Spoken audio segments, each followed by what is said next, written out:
Investasi ini bisa berupa rupiah, yes, everything needs money. Tapi sebenarnya ada investasi lain yang dalam pandangan saya jauh lebih penting, yaitu apa? Komitmen leader dari atas ke bawah gitu. Investasi waktu gitu. Investasi risiko. Ya.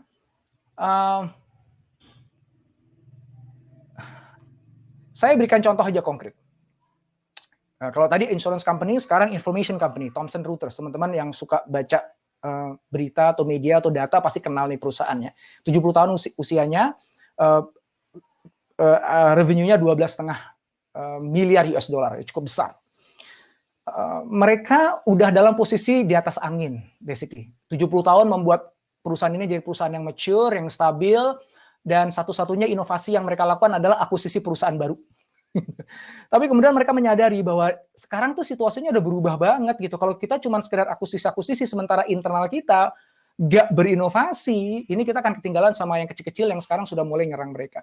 So akhirnya mereka memutuskan untuk membuat budaya inovasi karena mereka yakin kalau budayanya udah ada, inovasi itu nanti akan tumbuh dengan mudahnya.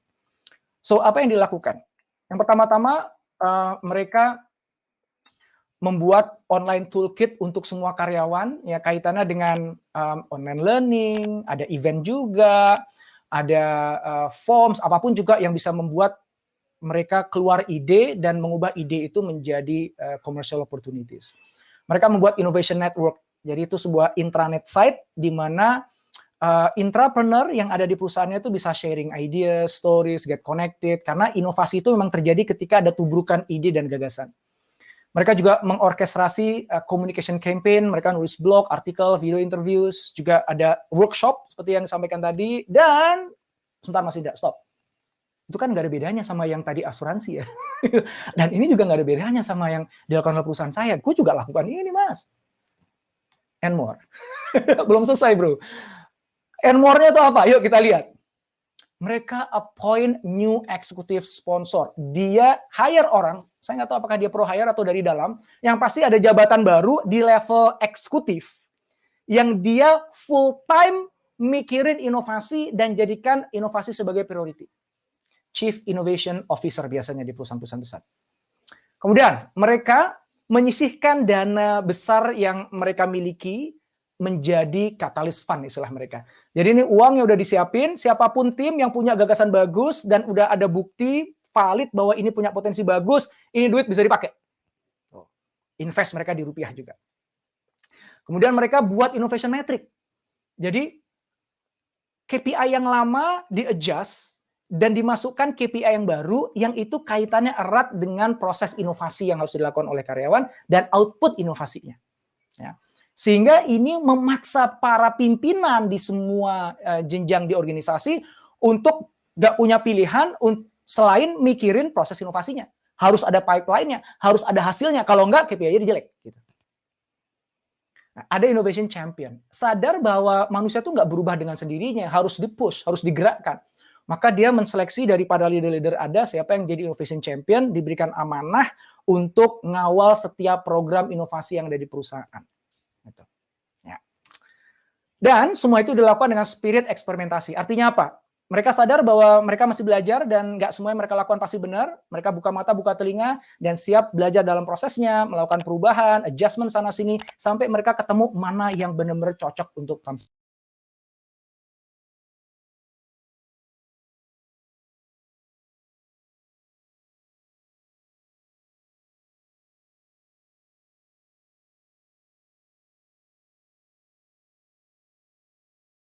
Innovation Network itu jadi the most visited site di companies intranet.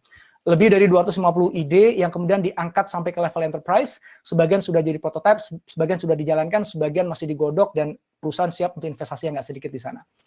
Ya, ini Catalyst Fund-nya itu benar-benar sudah diimplementasikan secara real. So, make that investment.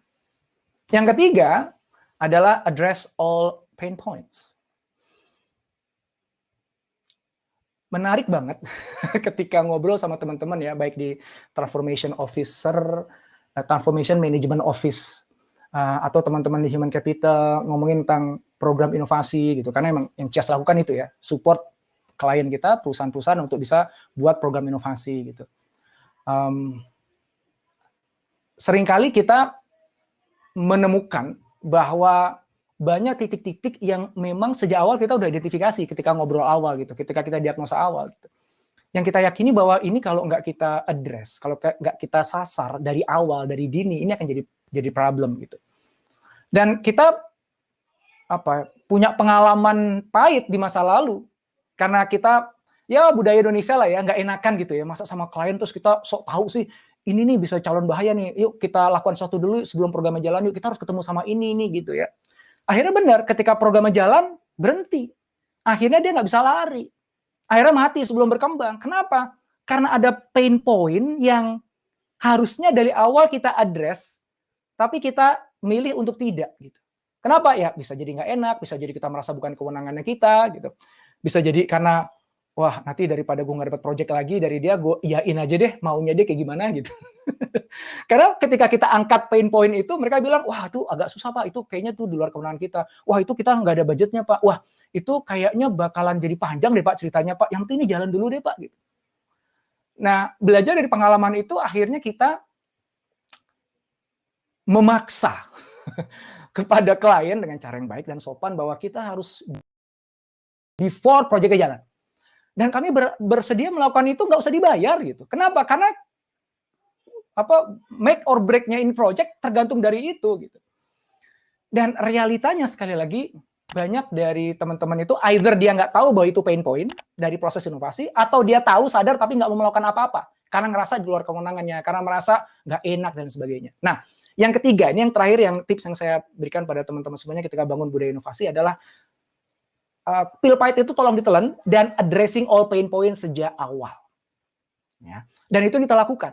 Jadi kalau misalnya ada project nih, kita diminta untuk buatin project dong untuk ini gitu ya. Kapan projectnya? Minggu depan. Nggak bisa bro. Kapan? Ya paling nggak sebulan lagi deh gitu. Loh, kok lama banget? Emang Cias nggak siap orangnya? Siap. Kalau cuma sekedar workshop, kita kick off, besok juga bisa gitu. Loh emang kenapa? Sebentar bro, kita harus analisa dulu situasinya. Kita harus temukan dulu pain point-nya. Habis itu, sebelum itu kick off, kita harus sowan dulu ke kelompok ini. Kita harus ngomong dulu ke bapak ini. Kita harus siapin dulu ininya. Kita harus gemburkan dulu situasinya. Setting, conditioning. Itu kita lakukan at least 2 weeks. Kita lakukan itu gerilya dulu. Kenapa? Ya, karena kawan saya, Indrani Roy, dia adalah eksekutif director dari Deloitte, Asia Pasifik, mengatakan gini, corporate innovation itu bukan masalah kreativitas. Gitu. Kenapa kok inovasi nggak muncul di koperasi itu bukan karena kekurangan kreativitas, bukan. Tapi karena office politik. Jadi sebelum Anda lakukan inovasinya, ya, quote and quote, main politik dulu. Anda harus stakeholder manajemennya itu dibenerin dulu, didudukin dulu. Begitu Anda udah yakin, Anda udah punya sponsor, ada promotornya ada di situ, kemudian juga infrastrukturnya udah siap, baru Anda bisa execute itu. Nah, saya gunakan hasil riset ini survei dari 20.000 karyawan, di 140 firma di tahun 2018 surveinya menemukan ada 6 pain point yang kita harus address di awal ketika kita ingin building innovation culture. Secara cepat aja saya ingin share ini ya. Kalau teman-teman nanti pengen slide-nya saya bisa share ke teman-teman semuanya, nanti kirim email aja ke info@cias.co ya. Pain point yang pertama adalah gak jelasnya area inovasi yang ingin digarap. Dan ini terasa banget ya ketika kita ayo kita buat ini project inovasi Mas Indra. Oke, siap. Wah, aku udah deal, kita udah mulai jalan. Oke, kita mau meeting dong dengan top manajemen, Pak. Kira-kira apa strategic direktif yang dimiliki oleh perusahaan yang itu kita bisa jadikan acuan untuk menentukan arah dari program inovasi ini, Pak. Wah, ngomongnya kemana-mana gitu. Oke, berarti sebenarnya nggak ada clarity tentang arahnya apa. Dan semakin ke bawah semakin kacau lagi. Karena yang di atas saja nggak jelas arahnya gitu, begitu ke bawah ketemu sama training manager, ketemu sama staff yang PIC yang jalin project, wah tuh lebih bingung lagi. Pokoknya editornya begini Pak, ikutin aja gitu. Wah ini repot ini gitu. Dan ini nanti karena kita nggak cuma sekedar ngasih training, mengajari mereka skill tertentu, kan kita pengen inovasi itu benar-benar kejadian, budaya itu terbangun ujungnya nanti gitu. Nah, maka ini adalah action yang disarankan. Ini Matthias, Matthew, J, dan Friend, Joseph di tahun 2018 ya, ini ada riset yang mereka lakukan tuh bagus banget. Nanti Bapak Ibu bisa coba browsing di internet ya. Ini actionnya. yang sebaiknya dilakukan.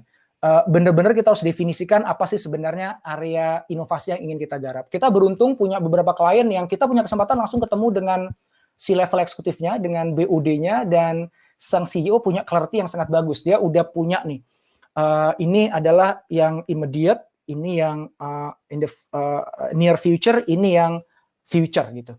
Ini kantong-kantong area inovasi yang harus kita garap. Wah, asik banget tuh. Kalau udah ketemu yang begitu, wah kita tinggal turunin aja. Gitu. Dan pastikan semua karyawan terlibat itu di dalam menerjemahkan strategic directive tadi. Tentu saja skopnya beda-beda. Ada yang incremental, yang kecil-kecil di kerjaannya dia aja, atau ada juga yang lebih gede nantinya. Kemudian pain point yang lain adalah siapa sih yang bertanggung jawab terhadap inovasi di perusahaan? Biasanya itu di middle level management. Ya, di level manager atau mungkin paling tinggi di level GM. Banyak perusahaan yang seperti itu. Saya nggak tahu perusahaan Anda, tapi banyak yang seperti itu. Nah, yang jadi isu tuh begini. Yang ada di middle tuh seringkali dia kurang paham apa yang ada di bawah, jadi agak berjarak dengan yang di bawah, dengan real customer yang di lapangan. Di saat yang sama dia nggak punya kewenangan untuk memutuskan gitu. Dan kadang-kadang dia juga nggak tahu sebenarnya arah strategiknya tuh kemana gitu. Sehingga ini yang menyebabkan proses inovasi itu jadi terkatung-katung gitu. Ya, jadi ngambang gitu. Nah, terus apa yang perlu dilakukan? Pertama, di split ya, yang incremental yang mana, radical yang mana. Yang incremental udahlah, serahin aja ke bawah untuk jalanin, yang penting ini tercapai.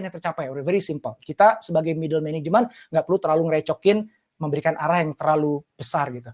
Tapi yang radical ini mau nggak mau kita harus melibatkan pimpinan yang ada di atas. Dan daripada yang di tengah ini mengambil peran yang harus memutuskan, ada lebih baik dia ngambil peran yang sifatnya facilitating. Dia berkoordinasi dengan departemen yang lain dan juga menjadi jembatan untuk ke atas. Nah, ketika si tengah ini ngambil peran sebagai fasilitator inovasi, akan lebih baik dibandingkan kalau dia yang bertanggung jawab untuk melahirkan inovasi. Ini hasil risetnya seperti itu. Kemudian, yang ketiga adalah deploying resources. Nah, mereka mau melakukan inovasi tapi nggak mau invest tadi. Ya. Invest itu bukan cuma sekedar kasih investasi uang untuk nyoba buat produk baru ya, tapi begini, dia punya sumber daya manusia nih SDM, tapi itu dikempit gitu. Jadi ya kamu kan punya kerjaan, udah ini dulu aja dikerjain deh gitu. Jangan ngerjain yang lain dulu gitu. Dia karena KPI-nya di situ, karena dia punya kepentingan di situ, akhirnya atasannya nggak mau ngelepas timnya ini untuk melakukan hal di luar yang sehari-hari mereka lakukan. Gitu. Nah, kita walaupun kita punya teknik ya namanya OG, on the job innovating, nanti Anda bisa lihat di Expo, Anda bisa klik booth-nya, saya akan cerita di situ menjelaskan, yang mana memungkinkan orang yang masih kerja sehari-hari itu tetap masih bisa berinovasi. Gitu. Namun tetap ada batasannya gitu, dan ada keinginan harus dari manajemen untuk memberikan ruang kepada mereka untuk melakukan inovasi. Gitu. Jangan dia suruh lari, buntutnya ditarik. Gitu. Nah, kemudian terkait dengan innovation process itu sendiri, seringkali banyak program-program inovasi di perusahaan itu dibebani oleh administrasi yang banyak banget. Ini belum mulai, udah tolong buat bisnis plan-nya ya. Sedetil mungkin. Kamu milestone-nya harus 5 tahun. Harus ada anggarannya, proyeksinya kayak gimana. Begitu udah mulai akhirnya itu jadi dan di kick off, oke, laporannya ya, seminggu sekali harus ada begini. Oh my God, kapan inovasinya? Padahal inovasi itu kan harusnya kan evolving ya. Jadi dia planning itu kita nggak tahu karena namanya inovasi ya. Kita membuat sesuatu yang baru gitu. Oke, jadi udahlah intinya kasih arahnya aja. Kemudian kita nanti sambil jalan membuat perencanaannya gitu. Lakukan iterasi sambil jalan. Gitu. Kemudian nomor 5 nih modeling innovative behavior. Ini ngomongin atasan sebenarnya. Jadi gimana pun juga corporate inovator, orang yang dituntut untuk melakukan inovasi itu kan dia ngelihat atasannya gitu. Kalau misalnya atasannya tidak mencontohkan, tidak memodeling peran inovatornya atau proses inovasinya, itu juga susah ngangkatnya. Di perusahaan itu banyak banget manajer yang baik. Tapi nyari leader yang inspirasional itu susah. Bedanya apa? Manajer yang baik itu dia pandai mengelola kerjaan. Otomatis itu kerjaan yang ada saat ini kan. Leader inspirasional adalah leader pimpinan kerja yang dia punya visi ke depan dan dia ingin wujudkan visi itu dan sadar bahwa dia nggak bisa melakukannya sendirian, dia butuh merangkul orang-orang di sekitarnya. Itu namanya leader yang inspirasional. Dan ketika kita punya leader yang inspirasional itu sebenarnya mudah banget untuk membangun budaya inovasi. gitu. Dibandingkan kalau cuma sekedar manajer yang jago ngatur kerjaan. Gitu. Ya, artinya apa? Ya si manajer tadi harus belajar jadi leader ya, bisa giving feedback, lakukan coaching, dia mulai terbuka terhadap masukan, dia membuka ruang untuk ada cara kerja yang baru berbeda. Yang terakhir adalah tentang pengukuran. Jadi kita tahu bahwa yang bisa kita ukur, kita bisa kontrol. Yang bisa kita kontrol, bisa kita ubah. Tapi kalau kita nggak ngukur, ya gimana ngontrolnya? Dan ketika kita nggak bisa ngontrol, gimana kita bisa berharap akan berubah? Gitu. Maka measurement ini menjadi kunci. Itu sebabnya di Cias kita punya satu wings yang di dalamnya fokus untuk membantu perusahaan untuk melakukan pengukuran. Dari behavior-nya yang diukur, sampai kepada outcome inovasi yang diukur. Karena that's the only way untuk kita bisa tracking, tahu apakah kita udah di arah yang tepat, apa enggak gitu. Dan apa yang harus diubah, supaya nanti berpeluang untuk bisa sampai kepada outcome yang kita inginkan. Gitu. So metric is very important. Dan kita nggak harus punya metrik yang banyak-banyak ya. Yang apa sih metriknya? Sebagian perusahaan metriknya tuh hanyalah lessons learned. Itu ada dijadikan metrik gitu.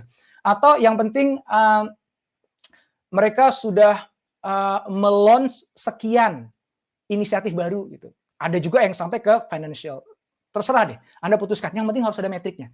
Yang Anda yakini itu tepat. Sehingga di awal nih, salah satu yang kita lakukan sebelum kita kick off program inovasi itu pasti salah satunya itu menyepakati metrik dengan klien. Oke, ini metriknya, ini apa nih ukurannya? Karena nanti keberhasilan kita juga diukur dari situ kan. Dan kita bisa jadikan itu sebagai patokan bersama untuk kita saling mengakses dan nanti memperbaiki prosesnya. Ya. Oke. So, inilah 3 hal yang Bapak Ibu semuanya perlu perhatikan dan tindak lanjuti untuk memastikan bahwa budaya inovasi bisa muncul di perusahaan Bapak Ibu semuanya. You have to go beyond the surface, you have to make the investment, dan terakhir you have to address all pain points.